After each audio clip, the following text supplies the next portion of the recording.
is the explanation of how we acquired these crafts? There's crash retrieval, but then there's also ones that are intact.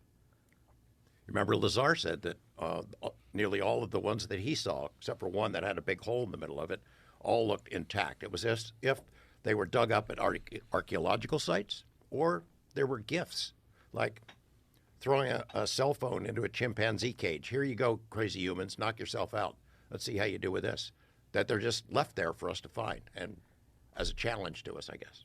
Yeah, I have the same problem as you. Like, I'm Yeah. like, these motherfuckers not crashing. If they're coming from somewhere else, they're not crashing. Right. But people will say to me, look, man, we have airplane problems, and sometimes even planes crash, and maybe there's other circumstances where these things could have crashed because they were hit with some technology. Maybe two of them were dog fighting. Electrical storms. I don't know. Yeah. I don't know. That was the Virginia, Brazil story, right? Yeah. It was Right. an electrical storm. And so Also, radar. Some people suspect that really powerful radar can interfere right, with them. because some of the radars are also weaponry. That's the thing. Like, you can have energy reception, but also output on something. So there's some cool devices that actually shoot like high laser weaponry. But my thing is, I don't know if they really crashed.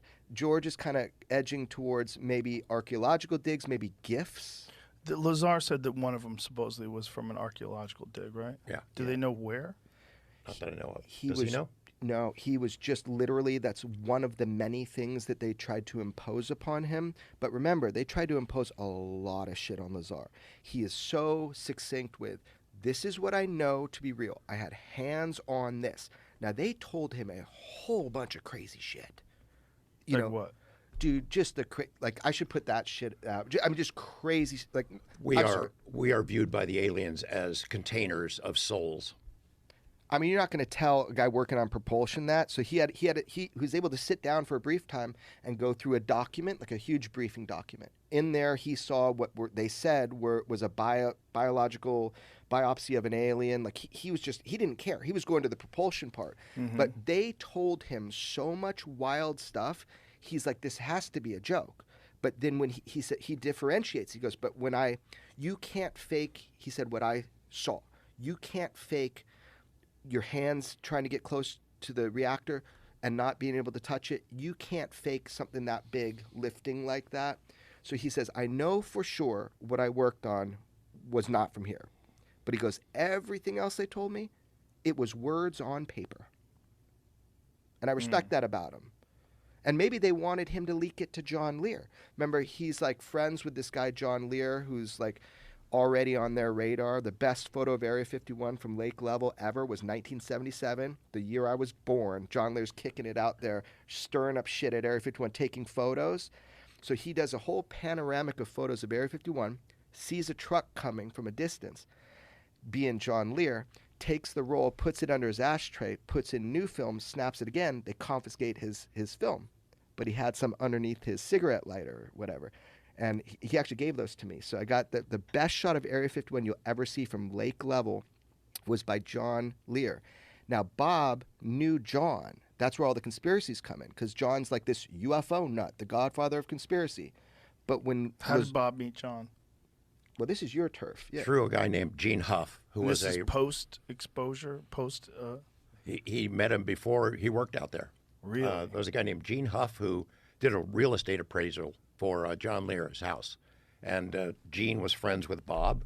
And Gene and Lear struck up a conversation, brought Bob to meet him. And it was only after that Lazar got hired out there. He would have arguments with Lear about this crazy UFO stuff, because I'd already done a couple of interviews with him in the late 80s. With Lear. With Lear, before I met Lazar. So Lazar was not a believer. He said, I don't believe it. Poor John, he's crazy with this UFO stuff. So this is fact, and it's so funny, like knowing all these guys, because I wasn't there like he was, but I get to talk with everybody and grill them. I think it was Jim Goodall that was in the car with him. He remembers Bob saying, oh, poor John Lear. And Jim Goodall is like, why? And he's like, because he believes this UFO nonsense.